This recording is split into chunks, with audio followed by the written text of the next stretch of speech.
Olá pessoal, o mito da caverna de Platão corresponde ao capítulo 7 do diálogo A República. E ele descreve pessoas que estão dentro de uma caverna e acorrentadas a um muro, de tal maneira que elas não conseguem nem sequer olhar para trás. E elas estão fixamente olhando para a parede da frente da caverna. Atrás desse muro existe uma fogueira e pessoas que estão passando ali com imagens que são projetadas nessa parede da frente. Bom, essas pessoas estão ali e tudo que elas veem são aquelas luzes e sombras passando nessa parede. Então elas acreditam que esta é a realidade, é tudo que existe. Um dia, uma dessas pessoas consegue se desvencilhar dessas correntes e sai da caverna. Quando essa pessoa chega na porta da caverna, ela fica ofuscada com a luminosidade. E quando ela recupera a visão, ela começa a ver um mundo totalmente novo. Ela começa a ver o sol, as pessoas, a natureza, os animais. Mas essa pessoa, ao invés de ficar ali nesse mundo, ela sente uma vontade, um desejo muito grande de voltar para a caverna e contar para os outros o que existe lá fora. Quando ela volta para a caverna e tenta dizer para todo mundo, essas pessoas dentro da caverna não acreditam nela e se tornam inclusive até violentas com ela, tá? Então, naquela época, quando isso foi escrito há mais ou menos uns 2.400 anos atrás, no tempo, né, de Platão, essa pessoa que saiu da caverna era considerada um filósofo, um buscador da verdade. E nos tempos mais atuais, nós poderíamos dizer que essa pessoa é uma pessoa que está desperta e que simplesmente tenta, quando ela volta para a caverna, despertar as outras pessoas. E aí, se fosse nos dias atuais, ela seria chamada de teórica da conspiração, que é um termo pejorativo para tentar dizer que essas pessoas, né, são malucas, que nada do que elas falam existe. Bom, esse mito, ele é cheio de simbologia. E para vocês terem uma ideia, o filme Matrix, o primeiro da série, ele foi todo baseado neste mito. Essas pessoas que estão dentro da caverna acorrentadas, nós podemos dizer que são todas as pessoas aqui do nosso mundo, ou seja, que estão dentro de um sistema, de uma matrix. E elas acreditam que tudo que existe é aquilo que elas estão vendo, aquelas luzes e sombras. Mas a verdade é o seguinte, que uma sombra é uma coisa que aparece e desaparece. É que nem, por exemplo, o nosso próprio corpo físico.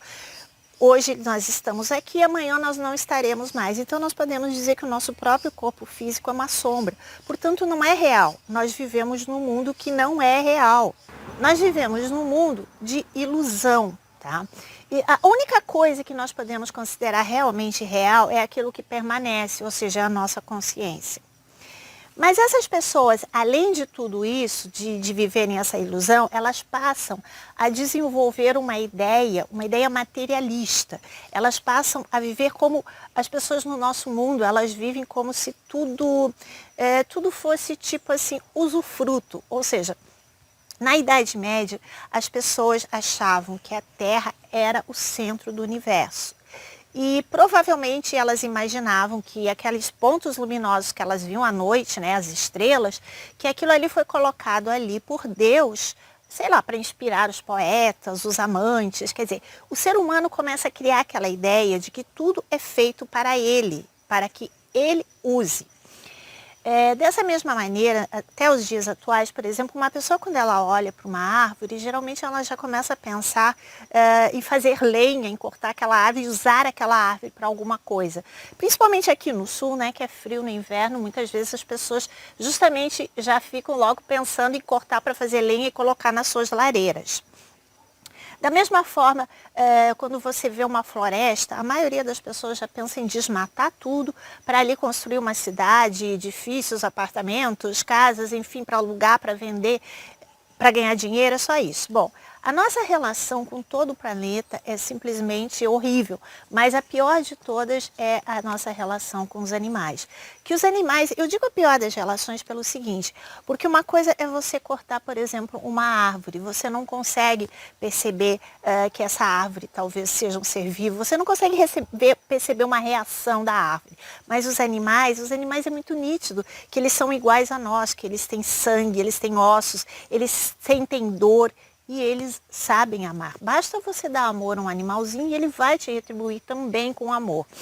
E nós vemos os animais, na verdade, como objetos que só servem para encher a nossa barriga ou que são usados em experiências científicas, né? E existe também aquela narrativa de, mas esses animais são usados para salvar vidas. Mas vidas de quem? Das pessoas e a vida deles. Não importa? Então, essa é a maneira do ser humano ver o mundo.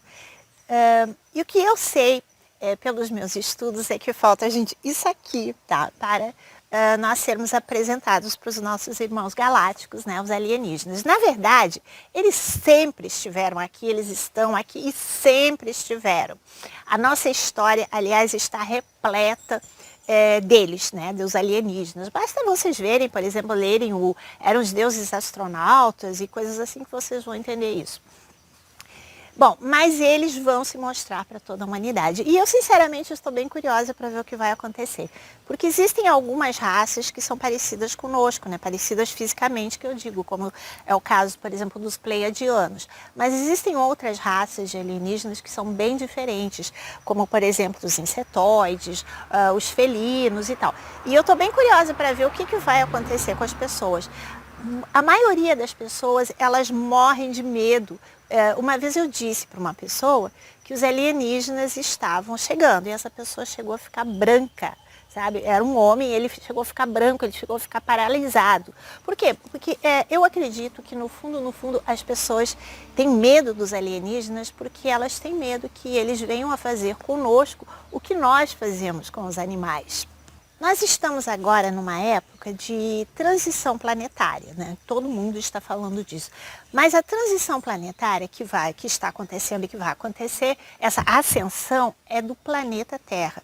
Por isso que muitas pessoas chamam o planeta Gaia, porque é a Terra que está ascensionando. A Terra é uma consciência, ou seja, vamos imaginar, por exemplo, que nem nós somos uma consciência habitando um avatar físico, um corpo físico, nós temos um corpo físico. E existe uma consciência que habita planetas, tá? Então, tudo no universo tem vida. Até uma pedra no nosso planeta, ela tem uma vida. Ela é uma consciência adormecida, mas ela é uma consciência. Então, os planetas também são consciências. E agora está acontecendo a ascensão de Gaia. E algumas pessoas vão conseguir pegar uma carona e ascensionar também. Mas é um número muito pequeno. Pelo que eu sei, talvez 1% ou 2% apenas da população é que vai conseguir fazer essa ascensão. E por quê? O motivo é muito óbvio, né? Porque a humanidade não está preparada para isso.